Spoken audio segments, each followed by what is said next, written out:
माननीय सभामुख महोदय, माननीय सदस्यहरू, सम्मान्य राष्ट्रपतिज्यूबाट सम्वत 2083 वैशाख 28 गते सङ्घीय संसदको दुवै सदनको संयुक्त बैठकमा प्रस्तुत गर्नुभएको नेपाल सरकारको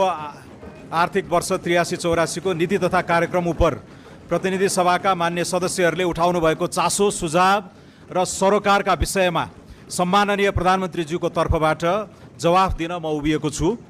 मुलुकबाट भ्रष्टाचारको समूल अन्त्य र सुशासन कायम गर्नुपर्ने माग राखी जेनजी पुस्ताबाट भएको आन्दोलन, त्यसपछिको सङ्क्रमण पश्चात भएको निर्वाचन मार्फत जनताबाट अत्यन्त विश्वास र भरोसा राखी एउटै पार्टीलाई प्रतिनिधि सभामा करिब 2/3 बहुमतको जनादेश प्राप्त भएको छ। चेतनशील नेपाली जनताबाट प्राप्त अपूर्व अपेक्षालाई भ्रष्टाचार नियन्त्रण, सुशासन, विकास, समता सहितको न्यायपूर्ण नेपाल निर्माण गर्ने सङ्कल्पसहित सम्माननीय राष्ट्रपतिज्यूबाट